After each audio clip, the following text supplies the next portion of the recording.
Making cups out of human skulls doesn't sound very nice, but apparently it's a custom that unites almost the whole globe. Film and TV writers love to show their evil badass characters drinking wine from the skulls of their enemies, and unlike many other of their favorite tropes, this one actually has a solid basis in history. The chronicle of skull-based tableware spans multiple continents and some 2500 years. Some of these stories are well documented, some less so, and some are simply folk legends. So let's go ahead and recount 10 of the most famous, dramatic, and influential historical accounts of cranial tableware production. At number 10 we have Lord Byron's drinking cup. I gotta be honest with you, this one is only on the list to boost the number of entries. There is nothing impressive about this particular cup, apart from the fact that it belonged to a famous English poet. Lord Byron had it made out of a skull which was found by his gardener at Newstead Abbey. It probably belonged to some monk or a friar. Byron himself writes, "Observing it to be of giant size and in a perfect state of preservation, a strange fancy seized me of having it set and mounted as a drinking cup. I accordingly sent it to town, and it returned with a very high polish and a mottled color like tortoise shell." Byron's cup is the closest thing on this list to just a Halloween prop, but Byron himself was around 19 years old at the time, and who can fault him for being an edgelord at that age? Their inclusion is rather charitable, but Byron and his cup get a pass, and a well-deserved bottom placement on this list. Number 9 is the skull of Blackbeard. On the status of the skull's owner alone, this one could have placed much higher. Edward Teach was a renowned pirate who earned his fame through several legendary exploits. He still is the first man people think of when they imagine a real historical pirate. However, his eventual demise and the fate of his remains just do not have the same punch as some others on this list. In June 1718, Blackbeard received a royal pardon for his earlier crimes, but a few months later decided to return to piracy. His second go, however, was very short-lived, because on the 22nd of November, he was ambushed by 2 ships of Lieutenant Robert Maynard and killed in a skirmish. He was beheaded and his head was displayed for the public, while the rest of the body was thrown overboard. That's where the actual history ends and the legends begin. According to the folk tale, his skull was then lined with silver and made into a punch bowl by a tavern owner from Williamsburg, Virginia. It would then change hands multiple times before turning up in the collection of a maritime historian, Edward Rowe Snow. After the death of the collector, his wife donated it to the Peabody Essex Museum. The museum does not display it, however, because there isn't enough evidence for its authenticity. Blackbeard's skull cup has an interesting story on its own, but it doesn't hold comparison to the entries higher on this list. In the 8th spot we have Oda Nobunaga and his sake set. Oda Nobunaga was a seminal figure of the Sengoku period of Japanese history. The main obstacle in his quest of unifying Japan was an alliance between Azai and the Sakura families. In a series of hard-fought battles, Nobunaga and his allies defeated Azai and Sakura forces and drove the rebellious daimyos to suicide. Following his victories, Nobunaga took the skulls of Asakura Yoshikage, Azai Nagamasa, and his father Azai Hisamasa, and prepared them for use as sake cups to be presented to his vassals during the upcoming audience. This story has enough good drama, a famous main character, and an unusual cultural setting. What keeps it from high place on this list is its dubiousness. I've already mentioned that a lot of entries on the list fall into the category of folk legends, but at least the others have some ancient chronicler recording them around the time of the supposed event. As far as I can tell, the tale of Oda Nobunaga's sake set originates from a 1960s Japanese novel. It's a historical fiction book by Ryotaro Shiba called Komyo ga Tsuji. The historical text on this event simply says Nagamasa and Yoshikage's skulls were presented alongside the sake cups during the New Year celebration with the daimyo at Azuchi. It's understandable from the novelist's perspective to make a slight alteration and write that the skulls were used as sake cups. But as it stands today, we don't have a proper historical source on this legend, so I cannot in good conscience put this story any higher. Number 7 is the skull of Baldwin I of Constantinople, made into a cup by Bulgarian Tsar Kaloyan. Kaloyan was a ruler of the Second Bulgarian Empire who dubbed himself the Roman Slayer, but his most impressive victory was not against the Eastern Romans. On the 14th of April 1205, a year after the conclusion of the Fourth Crusade, Kaloyan defeated the army of the Latin Crusaders at Adrianople. In this battle, he had captured the leader of the Crusaders, Baldwin I of Constantinople, not to be confused with Baldwin I of Jerusalem. The loss was a huge blow for the fledgling Latin Empire, and the Crusader ambition to establish a stable state on the Bosphorus was nipped in the bud. The Latin kingdom would limp on for 5 more decades, never really amounting to anything. Baldwin himself was made a prisoner of Kaloyan and confined to a tower, which is now known as the Baldwin's Tower. In less than a year he was dead, presumably killed by Kaloyan in a fit of rage. Bulgarian legend says that he tried to seduce Kaloyan's wife, while other sources suppose that it was in response to a revolt in Philippopolis. Kaloyan then made Baldwin's skull into a drinking cup, in an imitation of another Bulgarian, who is much higher on this list. If he would have killed Baldwin on the battlefield, I'd place Kaloyan closer to the top, but killing your prisoner is a dishonorable move, so only the 7th spot for Kaloyan. Number 6 is the skull of Prince Svyatoslav of Kiev. Prince Svyatoslav was a great conqueror and an epic hero for all the East Slavs. His achievements include the destruction of the Khazar Khaganate and of the First Bulgarian Empire. In his campaigns, he often enlisted the help of the Pechenegs, another nomadic people of the steppes.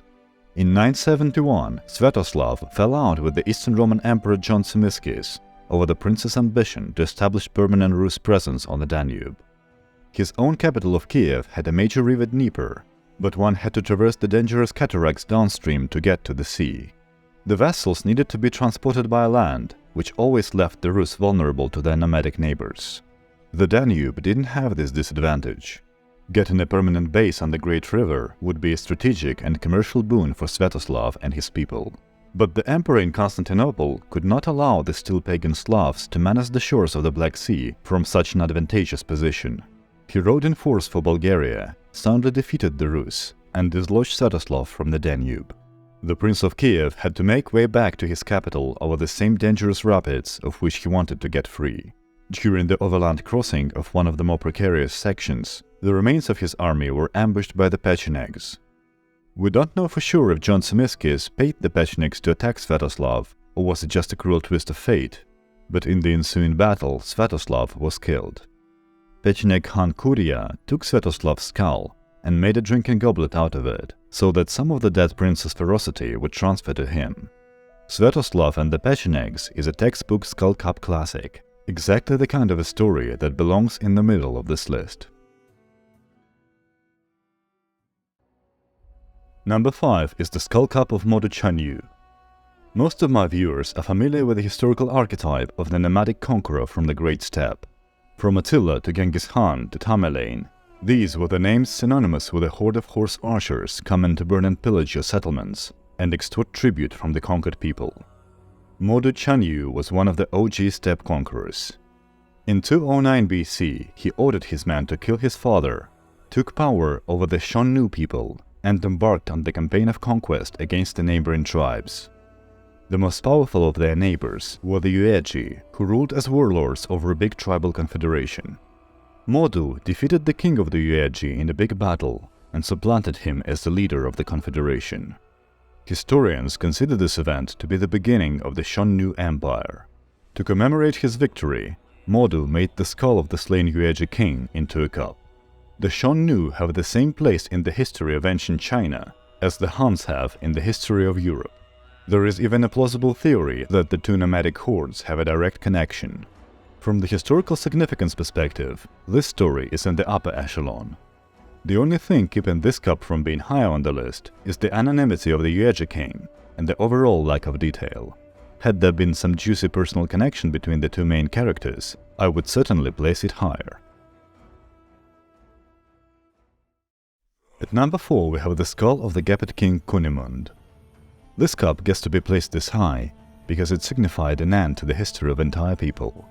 The Gepids won their independence from the Huns in 454, and for more than a century since then have ruled over the Hungarian plain. They have been a formidable regional power, but it all changed with the arrival of the Avars. The Nomads struck an alliance with the Lombards, and together they destroyed the independent Gepid kingdom. In 567, Lombard king Alboin had led his people to a great victory against the Gepids, whose last king Cunimund was slain in that battle. Alboin made himself a drinking cup out of Cunimund's skull. But the story doesn't end here. To ensure loyalty of the conquered Gepids, Alboin married Cunimund's daughter Rosamund. During a feast a couple years later, a drunk Alboin ordered his wife to drink from the skull cup, saying that she should drink merrily with her father. This reignited Rosamund's desire to avenge her family, so she joined a plot of the king's foster brother, Helmicus. Together they slew the Lombard king who kept his people united, and the single powerful Lombard nation became a collection of squabbling duchies. This story has every element of a great medieval drama: family revenge, drunken fits of cruelty, and fate of the whole nation hanging in the balance.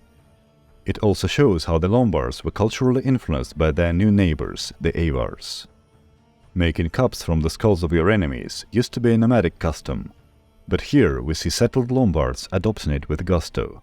Any skull cup would be proud to be associated with a story like this. The third place goes to the cup of Shah Ismail I. Shah Ismail is one of the most important people in the history of Persia. He is the reason that today's Iran is a Shia state. His ancestry is a definitive Transcaucasian cocktail of Turkmen, Persian, Greek, Georgian, Kurdish, and Azerbaijani. Among other things, he was a great-great-grandson of one of the emperors of Trebizond. Thanks to the support of the Qizilbash movement, Ismail became the Shah of Iran when he was just 15 years old, and by the age of 22, he had conquered all of Persia, Mesopotamia, Transcaucasia, and Armenia. The peak of Ismail's career was his victory over the Uzbeks in 1510. The Uzbek Khan Muhammad Shaybani took advantage of the post-Timurid turmoil in Persia and occupied the region of Khorasan in 1507. 3 years later, Ismail rode with a force of 17,000 to eject Shaybani Khan, but faced with an army of 28,000 in a well-fortified castle of Merv, decided to retreat. Shaybani rode in pursuit, only to realize that the Persians' retreat was a feint to lure him out of the castle. This realization came too late for the Uzbek Khan. His host was ambushed by Ismail's elite Qizilbash warriors, surrounded and massacred. Shah Ismail achieved one of the rarest things in the history of warfare: a complete encirclement of a numerically superior force. Muhammad Shaybani was caught trying to escape from the battlefield. Ismail ordered him to be dismembered and his body parts to be sent to different areas of his empire for display. Khan's skull was coated in gold and made into a jeweled drinking goblet.